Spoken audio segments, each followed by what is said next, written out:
Hello everybody, and welcome to this session of the Qualitative Methods Masterclass webinar series. This series of webinars is sponsored by International Institute for Qualitative Methodology, University of Alberta, and ATLAS.ti, Software for Qualitative Data Analysis. I am Neringa Kalpokaite, official instructor of ATLAS.ti, and I will introduce just a few concepts, technical concepts you need to know for this presentation. As you know, this presentation will be conducted through GoToWebinar, system for web conferencing. Just if you happen to get disconnected from this session, you have to click again on the link received from GoToWebinar. If the presenter, Gina, or me, if we happen to disconnect, we will do exactly the same thing. But in that case, please be patient. It may take a few minutes to us to come back. But I'm sure that none of this will happen today and everything will go smoothly. So we are happy to have with us today Dr. Gina Higginbottom, who will present for about 35 to 45 minutes. After that, she will take questions. During the presentation, your microphones will be muted in order to avoid background noise and echo. But please feel free to write down your questions and comments during the presentation using the control panel.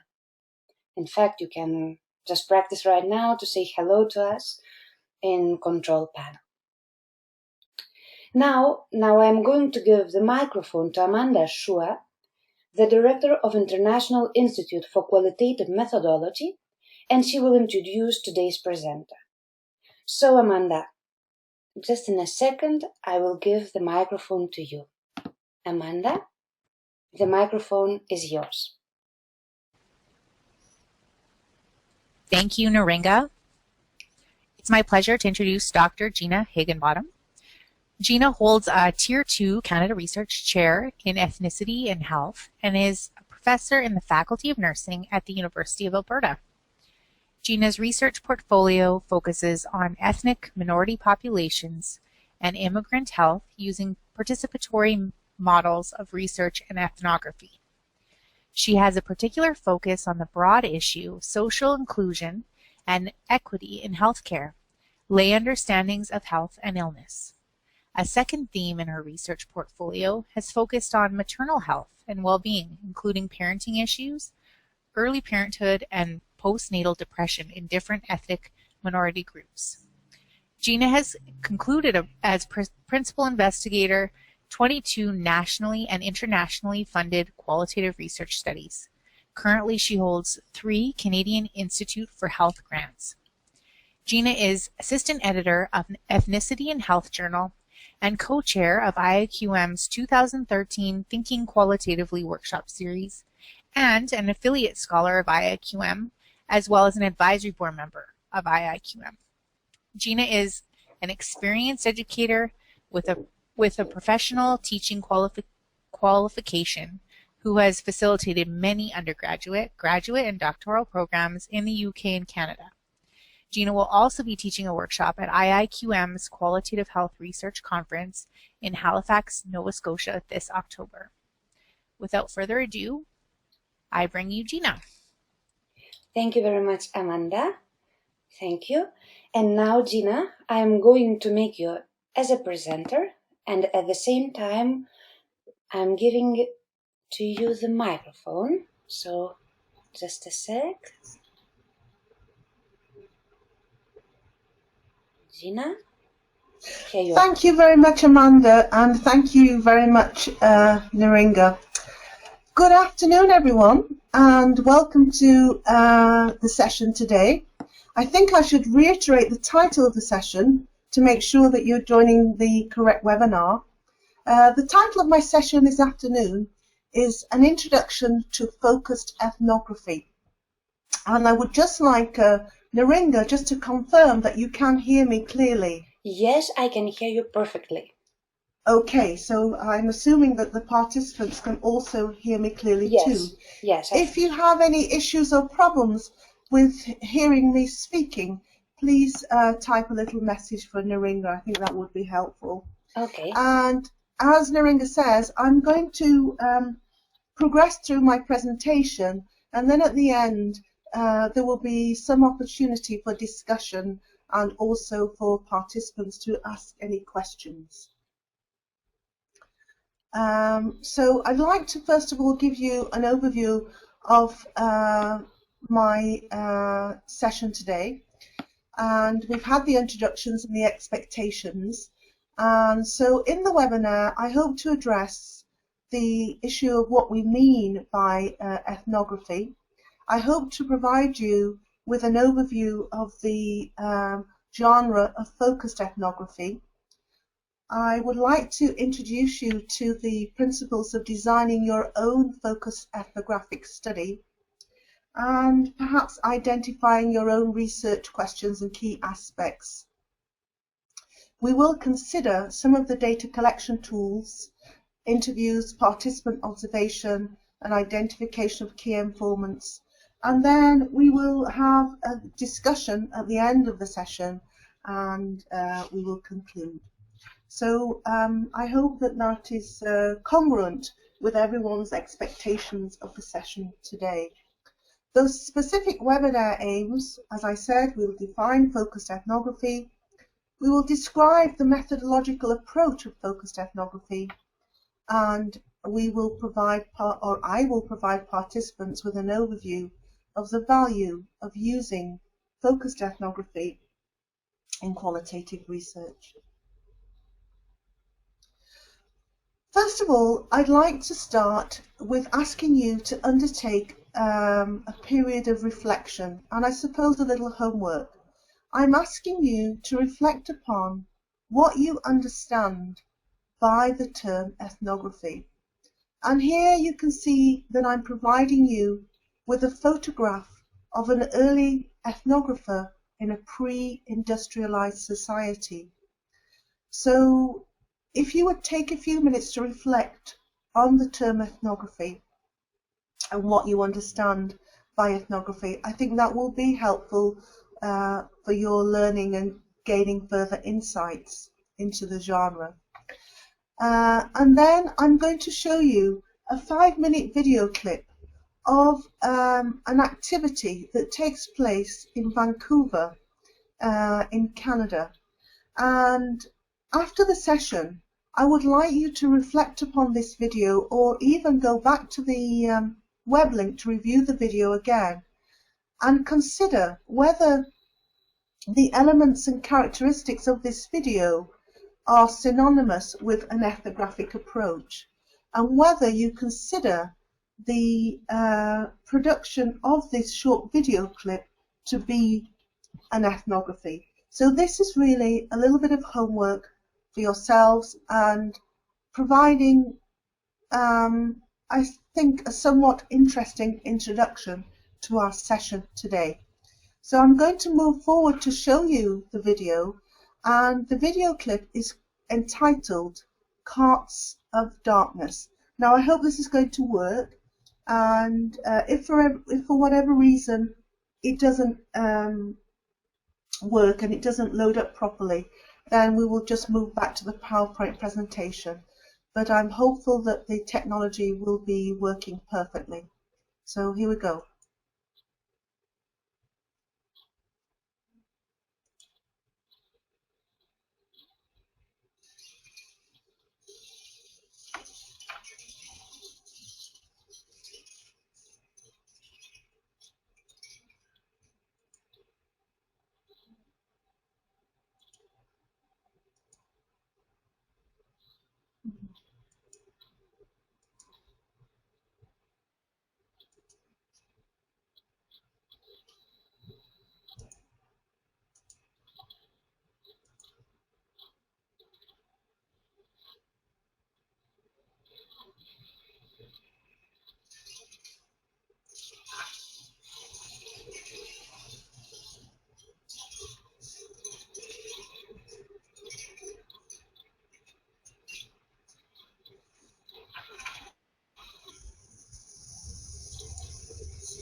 Excuse me, Gina?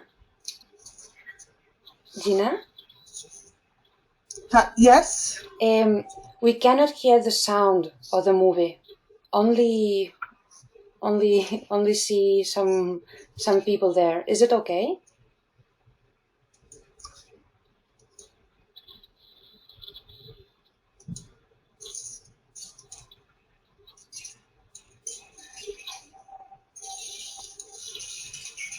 Gina?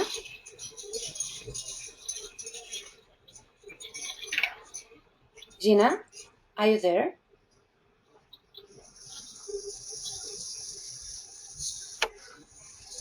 Gina? Can you hear me?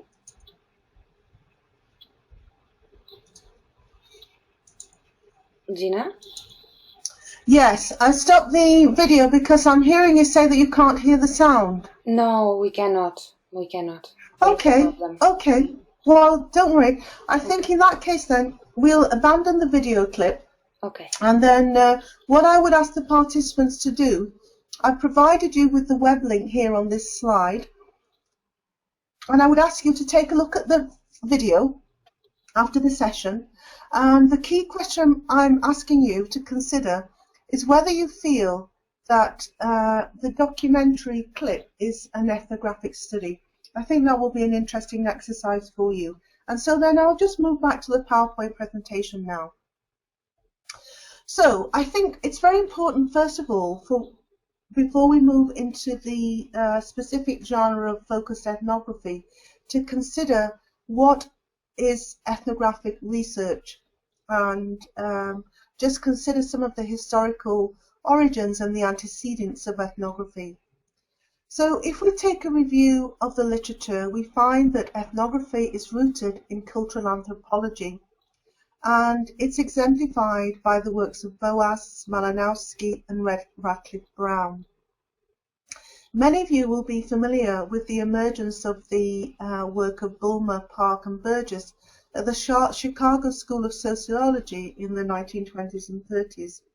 And I think you'll probably agree that to be at the Chicago School in the 20s and 30s must have been an extremely exciting time, because the whole genre of sociological research was expanding and developing and evolving. Atkinson and Hammonsley give us a very useful historical account of ethnographic methodology and the theoretical development that includes two key moments or two critical moments in time. And the first was the shift towards collecting data firsthand in the late 19th century and earliest 20th century by social and cultural anthropologists, and the recognition that the problem of understanding applies to one's own society as well as to other societies. The early ethnographers were interested in investigating perhaps what might be perceived to be exotic and usually pre-industrialized societies. But at this time, the early 20th century, there was a recognition that it might be also important to study the various aspects and characteristics of one's own societies and the social problems therein. So ethnography is generally considered as an interpretive form of social research, which is highly descriptive in nature. And if we consider a straightforward dictionary definition of the term ethnography, we find that the word is derived from the Greek word ethnikos, and ethnos means nations. So we might consider that the word actually implies a picture of people. So a dictionary definition provides a straightforward explanation of the term as the study of races, although in the 21st century we know that the term race is, in sociological terms, is a contested term. So we wouldn't tend to use the term race in that way. So ethnographic studies investigate phenomena in real time, and thus as they occur in their natural setting, And the goal is really to gain an in-depth perspective of the overt or the explicit dimensions of culture that are known and cognitively salient to the members of that culture or subculture. But as investigators and researchers, we also want to uncover the covert or tacit dimensions of that particular culture or subculture. And those dimensions may not be articulated by the members of the culture or subculture, but nevertheless may be shared, as Fetterman says. So our role is to make explicit those covert or tacit dimensions that are not articulated, and we may be able to do that through interview, or we may be able to do that through observation.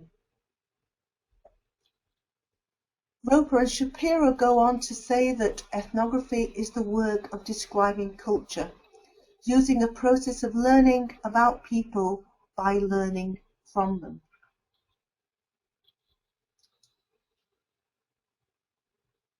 Ethnography is used by a wide variety of discipline groups: sociology, anthropology, education, medicine, and so on.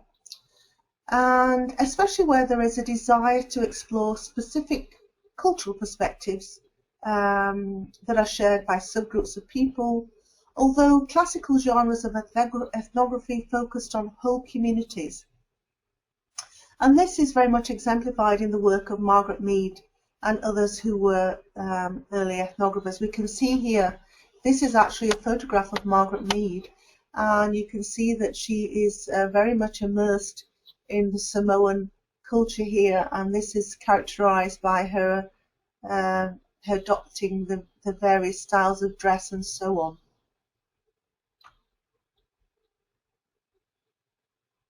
Ethnographies have specific characteristics, and I'd like to just reiterate what those characteristics are now.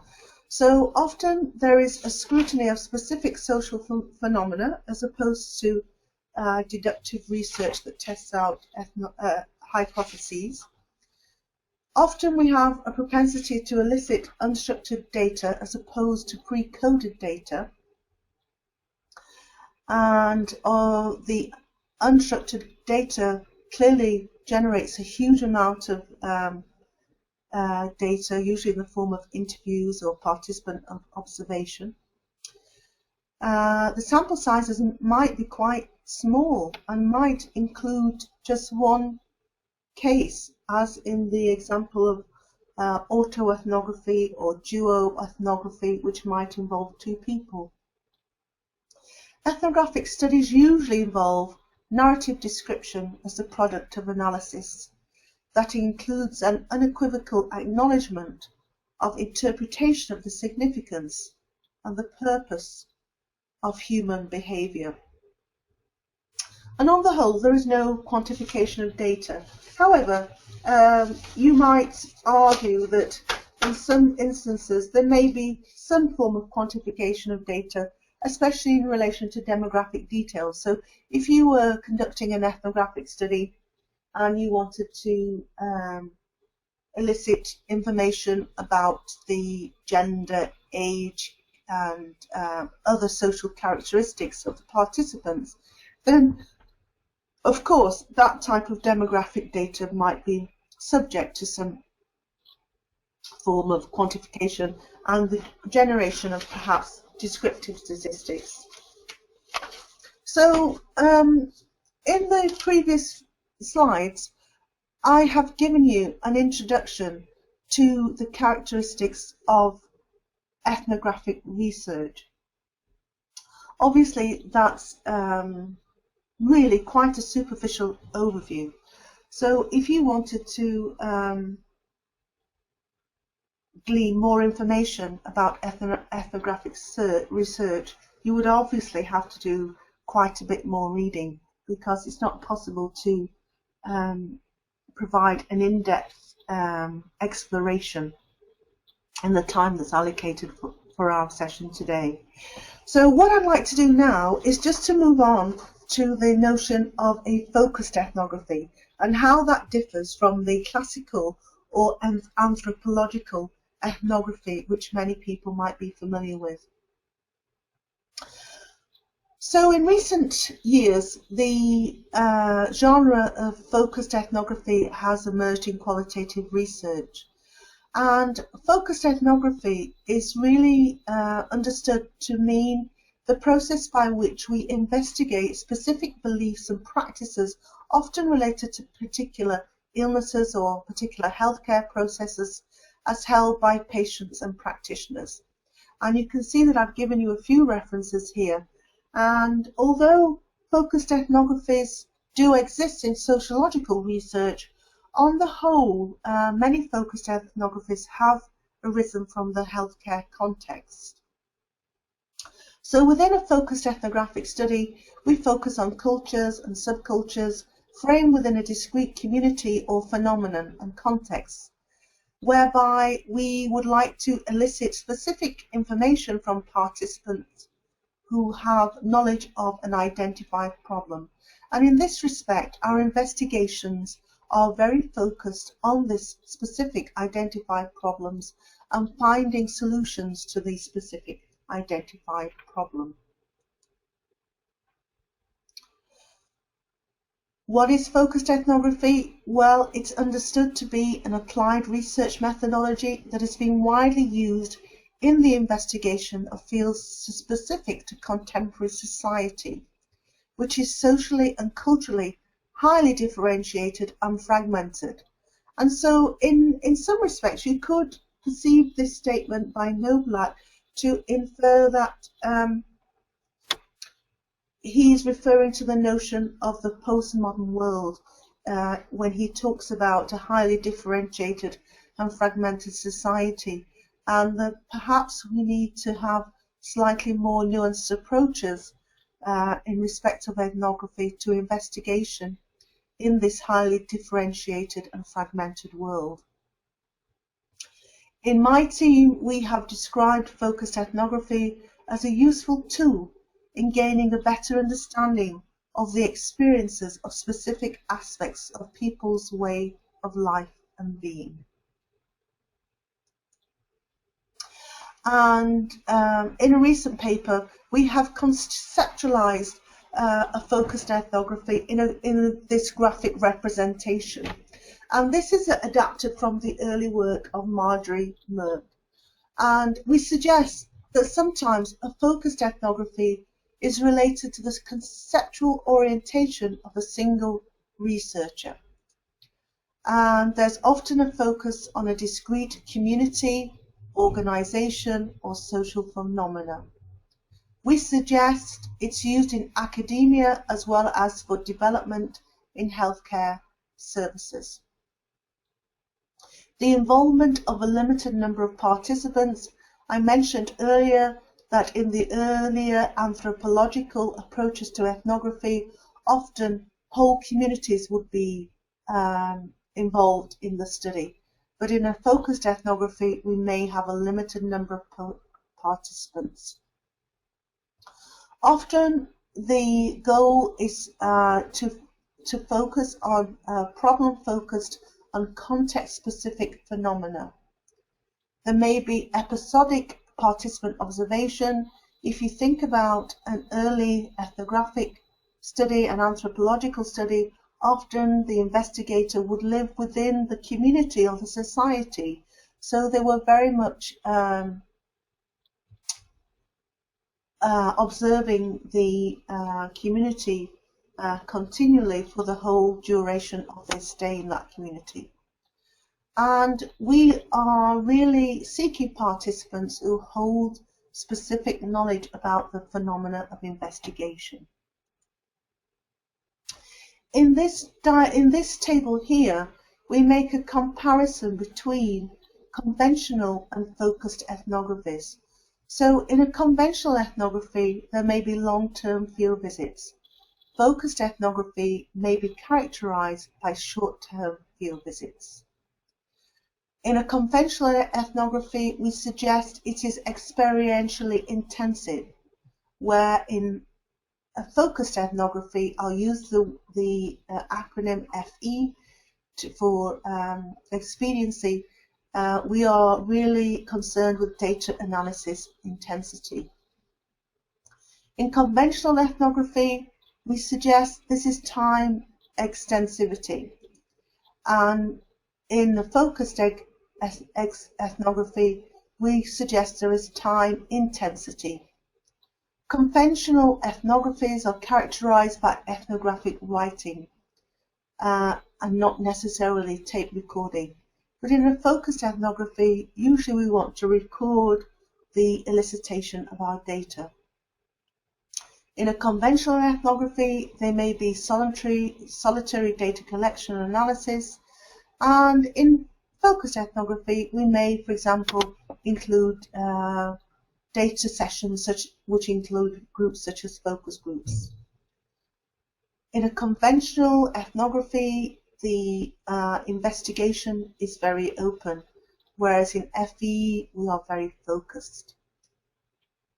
Conventional ethnographies are concerned with social fields, where we are concerned in FE with communicative activities, usually the dialogue, often between the researcher and the participants.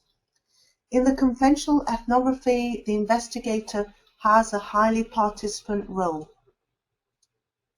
And in the FE approach, the investigator usually has a field observer role.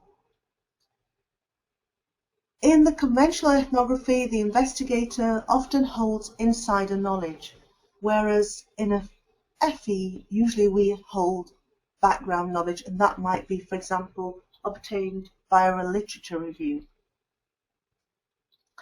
And in a conventional ethnography, there is usually subjective understanding, whereas in FE, we would like to conserve the perspectives of the participants through their verbatim comments. A conventional ethnography often involves note-taking, but in FE, we usually take notes and often we have transcripts. There may be coding in a conventional ethnography, and in FE, we usually use coding and sequential analysis to ensure the goals of our study are being achieved. And in the next table here, we make a comparison between focused ethnography and traditional anthropologic ethnographies. I do apologize for the dialog box which keeps appearing. I'm not entirely sure why that keeps appearing, but I'll try to keep closing it as we progress through the session.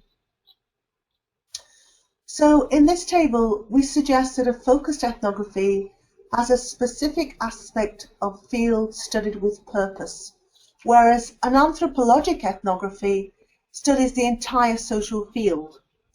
And FE is involved with a closed field of investigation as per our research question. So our research question likely will define the parameters of the investigation, whereas the anthropological ethnography is concerned with the open field of investigation as determined through time.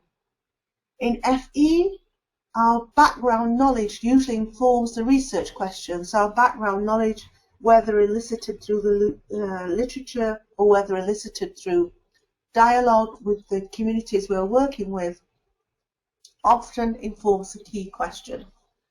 In an anthropological ethnography, the researcher gains insider knowledge from participatory engagement in the field. In FE, informants serve as key participants with their knowledge and experience. Participants in anthropological ethnographies are often those with whom the researcher has developed a close relationship, and these are often what might be described in the classical genre as the gatekeepers. FE is concerned with intermittent and purposeful field visits using particular time frames or events and may eliminate observation. So we suggest in FE you may or may not include the notion of participant observation. Whereas in the anthropological ethnography, immersion is during long-term and experiential intense fieldwork.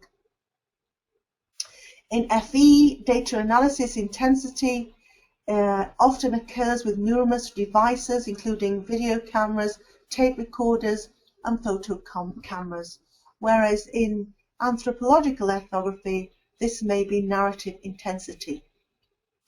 In FE, data sessions are with a gathering of researchers knowledgeable on the research goals, may be extensively useful for providing heightened perspectives to data analysis, particularly of recorded data. So what we're suggesting here really is that if you're involved in a team, this might take the form of reflective team meetings. And in the classical anthropological genre, this may involve individual data analysis. So I would ask you to think about your own research topics and your own potential research questions. And maybe in the discussion part of our session, we can establish whether you feel that you have questions that might be answered through a focused ethnographic approach. So let us move on to the notion of actually practically conducting focused ethnographies. So the purpose of FE is to discover how people from various cultures and subcultures integrate health, discipline-specific beliefs and practices into their lives, and understand the meaning that members of a subculture or group assign to their experiences. Roper and Shapiro suggest that the study of the practice of health and other disciplines as a cultural phenomena constitutes the focused ethnography. So when we're conducting focused ethnographies, often our research questions are related to describing the experiences within the cultural context of specific groups or subgroups. We can conceptualize this as first level questions focused on issues such as what are the shared beliefs, values and practice patterns of a specific population in a specific setting, or who have a specific condition. So those might take the form of first level questions. Secondary questions might relate to ideas such as what facilitates or constrains or sustains the particular phenomena, or how did the particular group engage with that particular phenomena. Knowledge of the literature or clinical practice will assist with the research questions we suggest to develop and generate relevant findings to answer your research questions. Thinking about the sampling and sample size, the most common type of sampling associated with focused ethnography is purposive, because usually we're looking for participants who hold specific characteristics, and purposive sampling is designed to identify those individuals. With complementary strategies including snowballing, that means that once we have recruited participants, we might ask these participants to refer us to other participants who hold knowledge and insight of the phenomena under investigation. We also might use opportunistic sampling or nominated sampling and solicitation. The number of participants will not usually be determined. However, that is arguable, because often when we're writing research grants and research proposals, we do often have to specify the number of participants, with the caveat that perhaps more or less participants might be required in order to answer the research question. As a general rule, in qualitative research and focused ethnography, we would employ the notion of data saturation to dictate the sample size. Data saturation meaning that as we analyse our data in an iterative and circular fashion, that no new ideas or phenomena are being brought forward.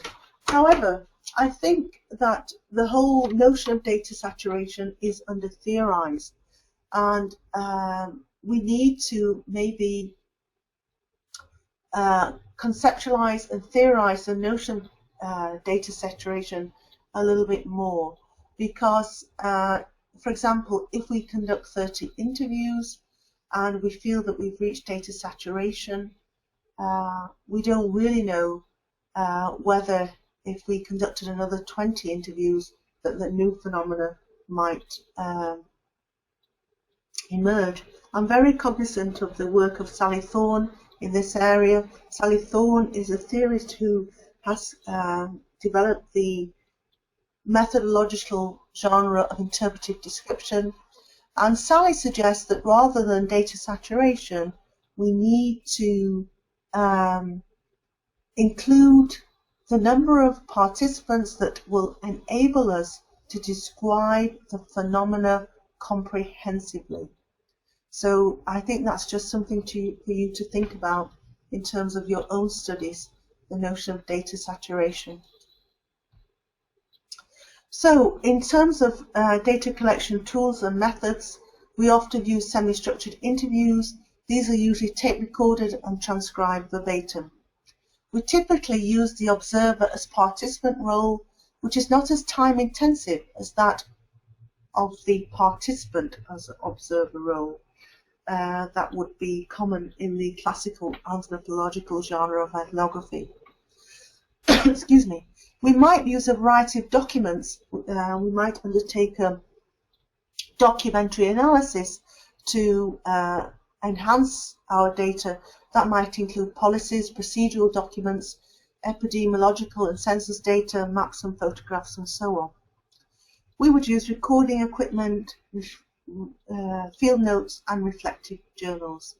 And I would suggest that if you're working in a team, it's often helpful to have data analysis sessions too, to reflect upon the data and establish whether the data elicited is really answering your research questions, and also to elicit the perspectives of different team members on the data and their various different interpretations of that data, which might be slightly different depending on their training, education, and discipline orientation.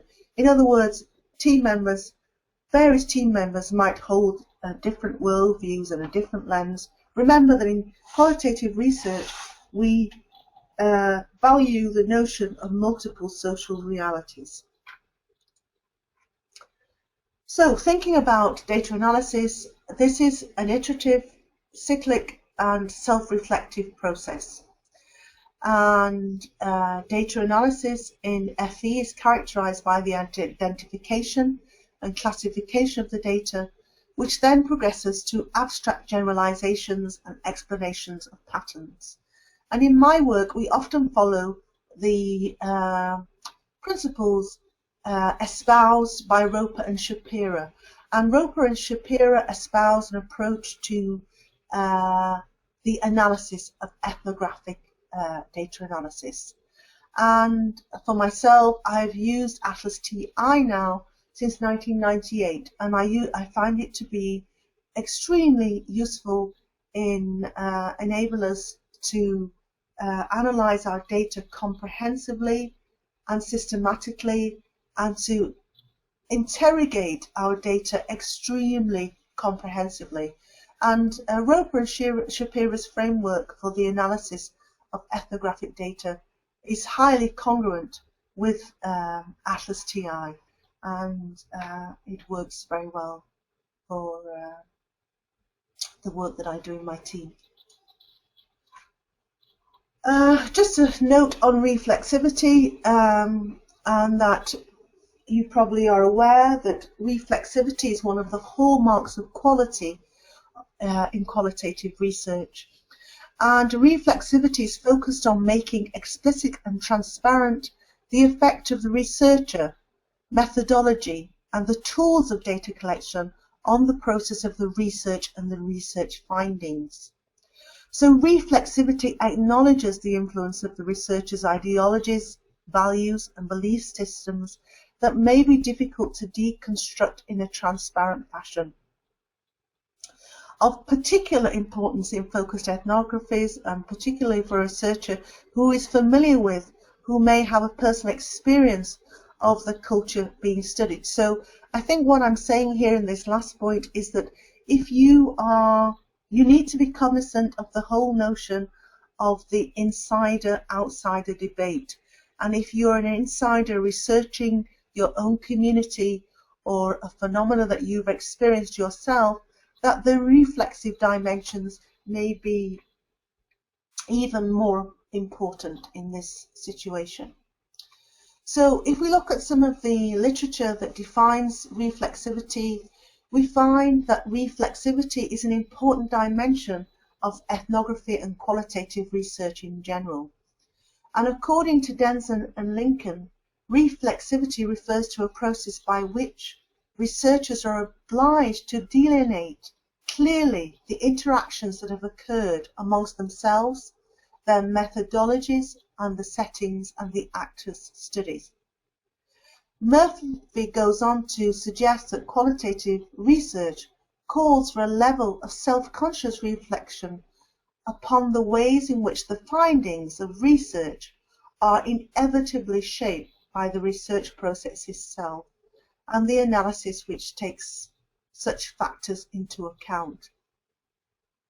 So reflexivity is therefore focused on making explicit and transparent the effect of the researcher, the methodology, the tools of the data collection on both the process of the research and the research findings.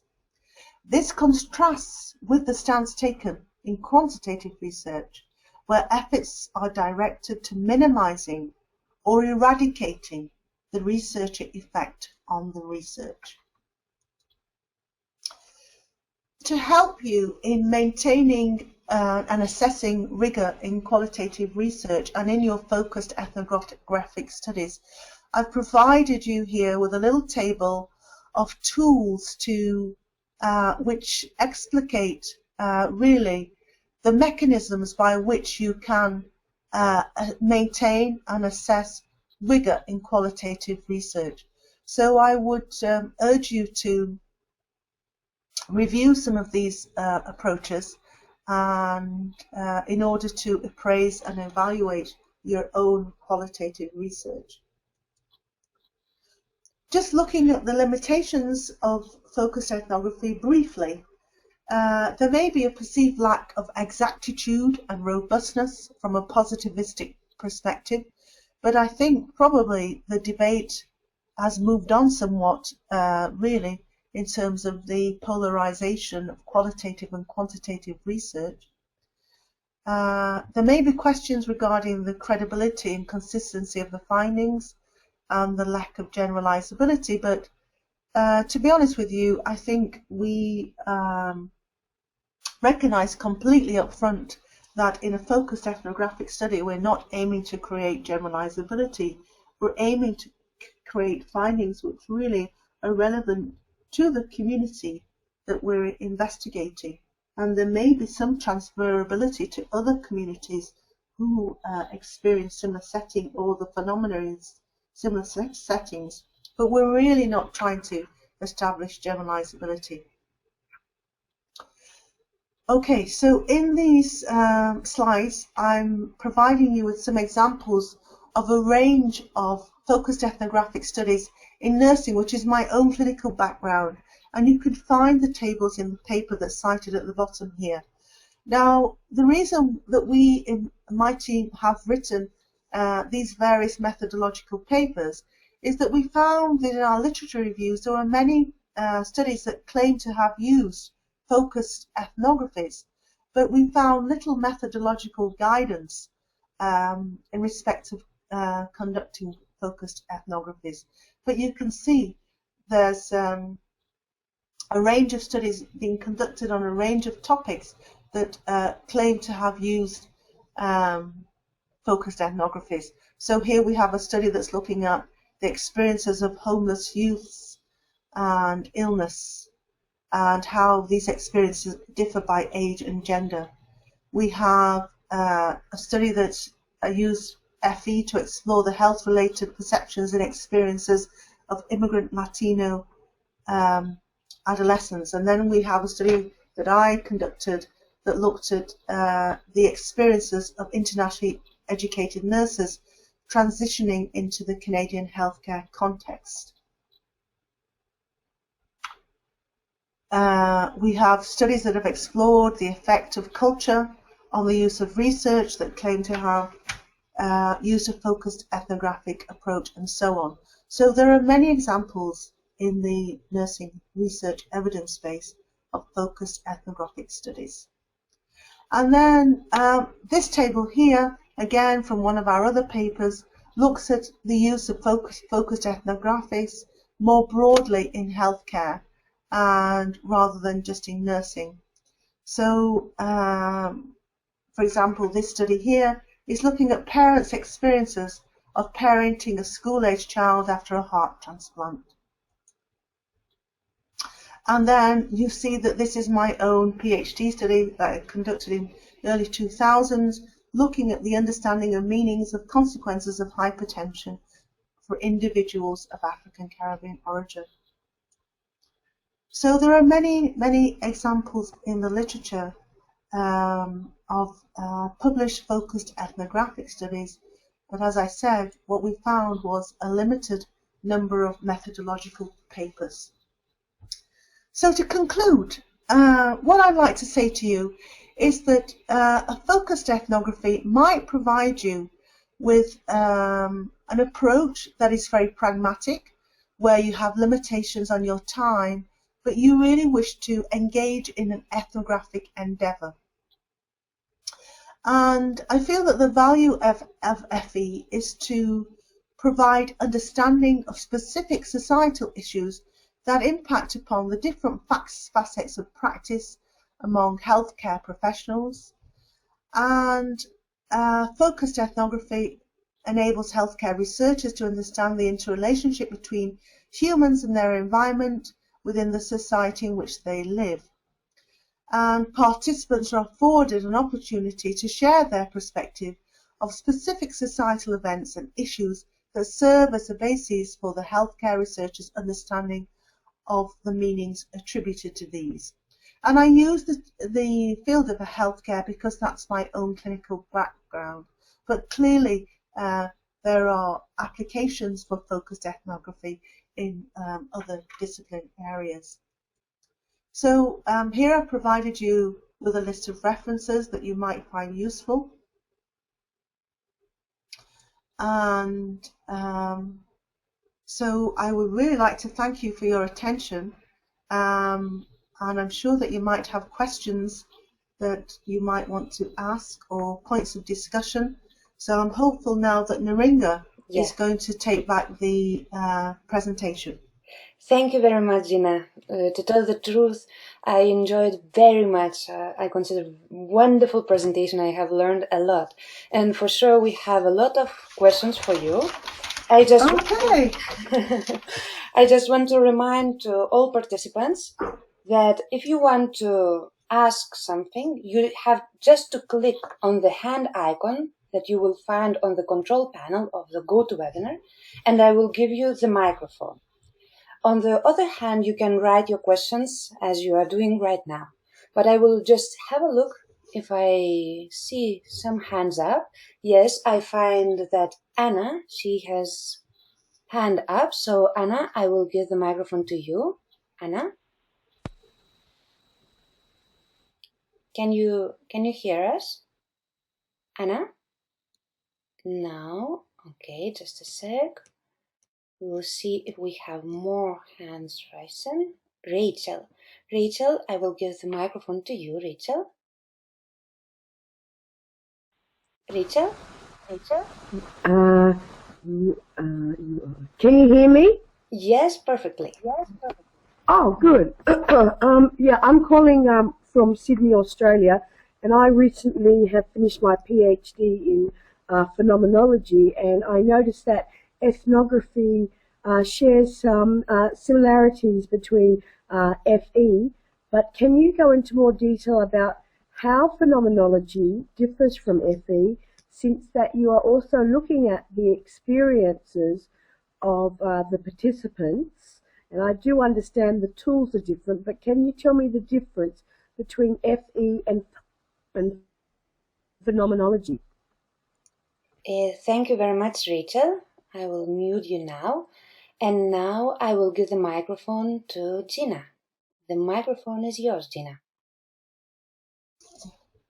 Thank you, Rachel, for your question. It's wonderful that you're joining us from Australia.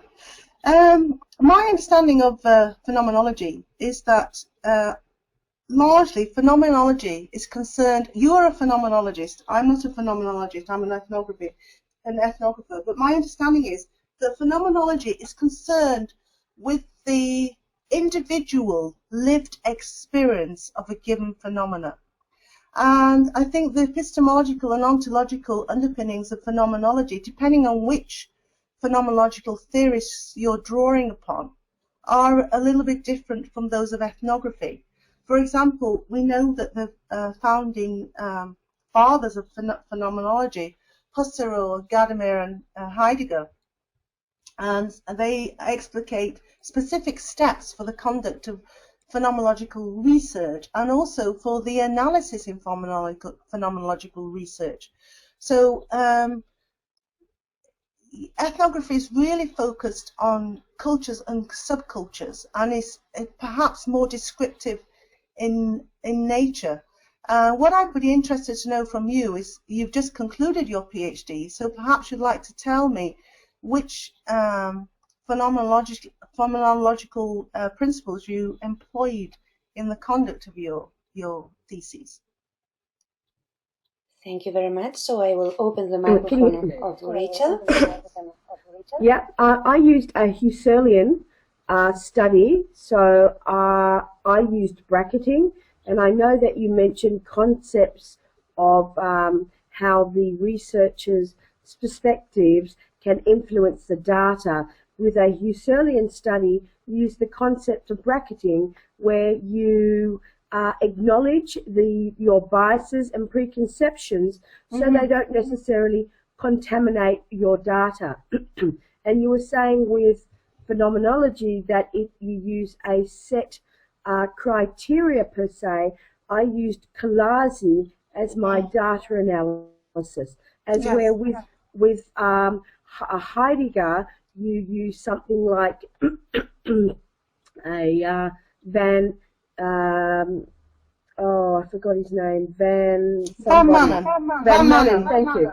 Van Manen analysis, which is complementary to Heideggerian studies per se. I looked at severe burn injury patients' experiences of rehabilitation, and we used a Husserlian, and because I work in the area of burns, I felt it was necessary that I didn't influence the participants' experiences, so I bracketed, and that's a difficult concept, for you need to bracket prior to the study, during the study, and during the analysis, and as a result, you can't do any type of literature review at all prior to. So you cannot view the literature, and I know that with focused ethnography, I believe you do review a lot of the literature prior to the study. Am I correct? You are correct, Rachel. I think in many respects you're answering your own question, because your question to me was, how does phenomenology differ from focused ethnography? And I think what we find is that in the literature there are clearly explicated principles and steps associated with each methodological genre. And you have begun to explicate some of those. So I feel that you, in some respects, answering your own question. So in respect of the notion of bracketing, in focused ethnography, we would tend to use the process of reflexivity. But actually, it's quite parallel in a way, because, you know, we would expect to be highly reflexive at the time of our proposal writing, during the conduct of the research, and during the analysis.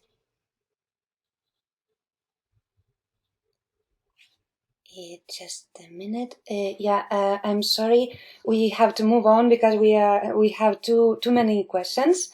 And Okay. so I want to try to look for the solution to answer the questions of everybody. Yes. Catherine wants to say thank you very much for your presentation, and she say the following: I also use focused ethnographies in health research. Colleagues of mine, especially those in the medical field, often question the generability of my findings. If using focused ethnographies, I explore a particular phenomena with a specific group, they want to know how my findings might be applied to a broader patient groups, policies, or clinical practice. I often struggle with the response to these types of questions. What do you think about that? Yes. Thank you very much for your question. Well, I think the key issue here is that in focused ethnography, we're dealing with small sample sizes, and often, and the goal is not to produce generalizable findings. The goal is to produce findings which are specific to the group of people we're working with. But there may be some transferability to other population groups who experience the phenomena in a similar context, in a similar situation. So if we think about Guber and Lincoln's framework for assessing quality and rigor in qualitative research, they talk about the notions of confirmability, dependability. They also talk about the notion of transferability. So I think it's really relates to their fundamental understanding of the goal of qualitative research. So, and unfortunately, you have to take them back to that fundamental goal and explain that it is not our intention to develop findings that are completely generalizable.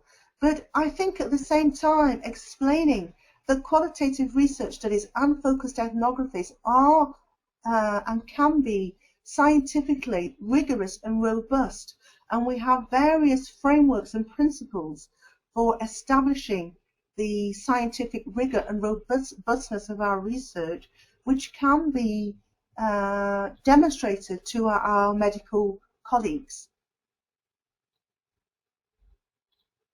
Thank you very much. Let me see more questions. Are you still there? Yeah, here we are. Just a second. Sylvia, she also wants to ask you something. So, Sylvia, I will give the microphone to you very quickly. Okay. Sylvia? Sylvia, are you there? Sylvia? Maybe not, so I will follow because just 2 minutes left. So, okay, Aileen, she asked you, if saturation dictates sample size, does that mean a research will go to the field without having a specific number in terms of sample size? No, I don't think it does, Sylvia, because I think what you could do is you can review the previous literature, especially if there's been similar studies conducted in your field, and you can see what other researchers have done and what they've achieved with their sample sizes. So often, if I'm writing a research proposal, I might say, well, I'm going to include this number of participants, and other studies have demonstrated that the questions can be answered with this number of people. That doesn't mean to say that's going to happen in reality, because in reality, the answering of your research questions is dependent on the quality of the data that you elicit from the participants, and that can be variable. So no, it doesn't mean that you necessarily go without a number in mind at all. Often the number is determined by practicalities. I mean, for example, if you're a master's student, you're going to have parameters around the size of your research study. And similarly, if you get a large funded national grant, then you're going to have a lot more opportunity to explore the phenomena. But data saturation doesn't mean you go in entirely blank. I think the thing is to look at the previous studies to see what's been done and established. Thank you very much, Gina. It seems that we have so many questions, but we are out of time. I hope that probably we can follow discussing through email or something like Yes. that. Yes. Naringa, I'd just like to say, if anybody wants to dialogue with me via email, I'd be very happy to dialogue with them. But please be patient because I am meant to be on sabbatical this year too. But please do send me an email. Great. So thank you very much for giving this opportunity to follow dialogue, to follow having a dialogue with you, and of participants, they congratulate you. They say that they learned a great deal today, and they appreciate a lot your presentation now. So thank you very much, Gina. Now I would like to give a microphone to Amanda Schwer. May I just ask you one question, Naringa? Yes. The questions that people have posted. Yes. Do you think you could send the questions to me? Of course, yes. I can send it. That would be great. Thank you very much. And thank you for facilitating the session. I really appreciate it. Thank you for you. Thank you for you, Gina. So I will give the microphone to Amanda Schwer. For a moment, Amanda Schwer, as I mentioned, she is a director of International Institute for Qualitative Methodology. So she will make some announcements, and I will conclude the session making some announcements too. So Amanda, I will give the microphone to you right now. Amanda? Thank you, Naringa. And thank you, Gina, for a wonderful presentation. I just had one very important announcement, and that's that we'll be accepting applications for the ATLAS.ti IIQM Dissertation Award on October 1st, and that competition will be open until November 28th. So there are 2 annual awards, one for the best master's level dissertation and one for the best PhD level dissertation from any academic discipline containing research based on a qualitative methodology. And the successful applicant will receive $3,000, an ATLAS.ti software license, complimentary ATLAS.ti training, and complimentary registration to either of our conferences, AQM 2014, which will be in next spring, or QHR 2014, which will be next fall. So I encourage you to submit your applications, and that can be done right on our website, www.iiqm.ualberta.ca. And the last announcement is about the Qualitative Health Research Conference that will be held in Halifax, Nova Scotia in October. We're still accepting applications for both the conference and our pre-conference workshops. The conference runs from October 27th to 29th, and the pre-conference workshops will be held on the 25th and 26th. So information about both of those programs can be found on our website, www.iiqm.ualberta.ca. And those are all the announcements I had, Naringa, so I'll hand it back to you. Thank you very much, Amanda. Also, I would like to invite all of you to visit our website, ATLAS.ti.com, because we offer a lot of different free webinars, introductory webinars on ATLAS.ti, so you just can have a look on that. And I would like to comment that we will send you an evaluation form to all of you, and we will send you the link where you will find the video recorded of the session, and we will send you the PowerPoint presentation of today's session.